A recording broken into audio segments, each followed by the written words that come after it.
नमस्कार मित्रों, मैं ग्रैंड मास्टर शोभित। आज मैं हिंदू धर्म के उस विषय में बात करने वाला हूँ जो इस पृथ्वी जो भी अवतरित होते हैं सबके साथ वो घटना घटित होती है। वो है अंतिम संस्कार। कि जो हमारा अंतिम संस्कार है ये जलाया क्यों जाता है और इसका विसर्जन जो हमारे शरीर का जो ये शरीर है ये जलने के बाद एक राख हो जाता है तो इसको गंगा में क्यों प्रदर्शित किया जाता है।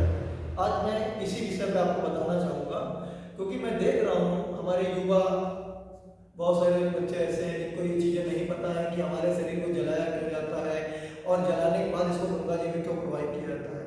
तो सबसे पहला जो है वो है जलाने का विषय। तो जो जलाने का विषय है, आप सभी लोगों को ये पता होगा कि हमारा जो शरीर है ये पंच तत्वों से बना हुआ है। पहला तत्व आपका हमारा ये मीठा अग्नि को प्रदर्शित करता है, ये वायु को प्रदर्शित करता है, ये हवा को प्रदर्शित करता है, ये पृथ्वी को और ये जल। तो जब हमारी चिता जो होती है, जो हमारी अंतिम संस्कार की सेज सजती है, तो सेज किस पे सजती है? पृथ्वी। एक तत्व तो आपका पृथ्वी हो गया। दूसरा तत्व अग्नि, चूंकि अग्नि का भी काम है, अग्नि जलाएगा। तीसरा तत्व अग्नि तभी काम करेगी जब उसके साथ ऑक्सीजन होगी, हवा। तो तीसरा तत्व अग्नि के साथ आ गया हवा। अब चौथा जो तत्व है, जलेगी अग्नि तो जाहिर सी बात है उसकी जो धुआं उठेगा वो कहां जाएगा? आकाश में। और अंतिम समय जब वो बॉडी जल जाती है, सब पूरा खत्म हो जाता है तो उसको गंगा जी में प्रवाहित कर देते हैं।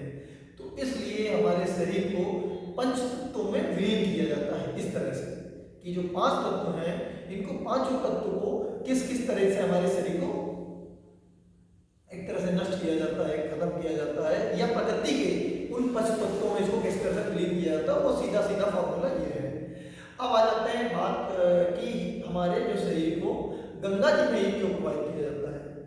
तो गंगा जी में प्रवाहित करना इसलिए जाता है कि एक समय की बात है, आज से 5 से 6 हजार साल पहले की, ये महाभारत काल की बात है कि महाभारत में एक किरदार था, वो शांतनु जी थे जिनकी पत्नी का नाम गंगा था।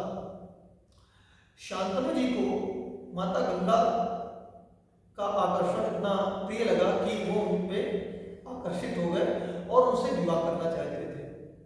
तो माता गंगा ने उनसे सिर्फ एक शर्त रखी कि मैं आपसे विवाह कर लूंगी, लेकिन विवाह की हमारी जो शर्त होगी कि मैं जीवन में जब भी कोई काम करेंगे तो आप उसमें हस्तक्षेप नहीं करेंगे, मतलब आप हमसे प्रश्न नहीं करेंगे, और यदि जिस दिन आप प्रश्न करेंगे उसी दिन से हमारा और आपका विवाह की जो ये बागडोर है ये समाप्त हो जाएगी। चूंकि शांतनु जी तो प्रेम करते थे माता से, तो उन्होंने उनकी सारी शर्तें स्वीकार कर ली।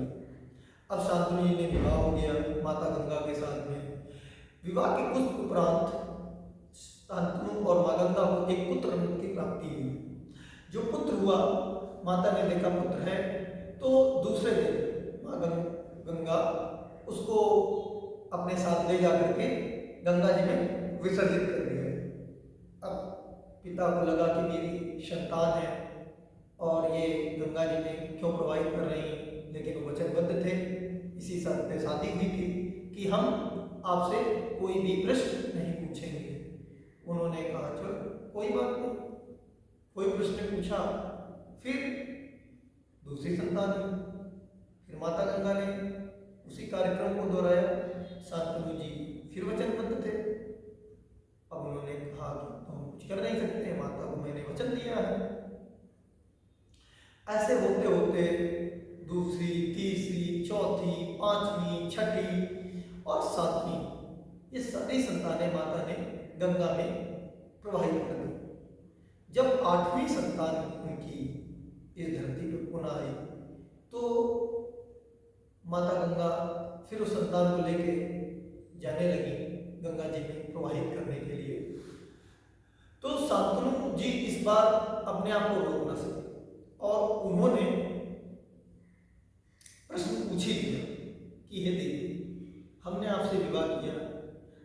संतानें हुई और पहली संतान भी आपने गंगा में प्रवाहित की, दूसरी भी, तीसरी भी, चौथी भी, इस तरह से करके आपने 7 संतानों को तो गंगा जी में प्रवाहित कर दिया। अब ये 8वीं संतान है, क्या अब इसको भी प्रवाहित कर देगी?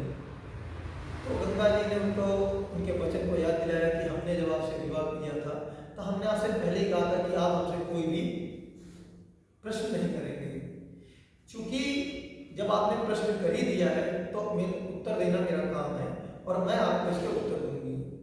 तो उन्होंने बताया कि मैं ब्रह्मा जी की पुत्री हूँ और ये जो 7 पुत्र हुए हैं हमारे, इन 7 पुत्रों को श्राप मिला हुआ था कि आप पृथ्वी पे अवतरित होंगे। तो जब ये पुत्र उत्पन्न होते थे तो मैं जाके गंगा जी में इनको विसर्जित कर देती थी ताकि इनको मुक्ति मिल सके। तो 7 पुत्र वशिष्ठ जी के आशीर्वाद से इनको मुक्ति मिल गई है। अब 8वां पुत्र तो आपके भीष्म पितामह जिनको देवव्रत कहते हैं, तो देवव्रत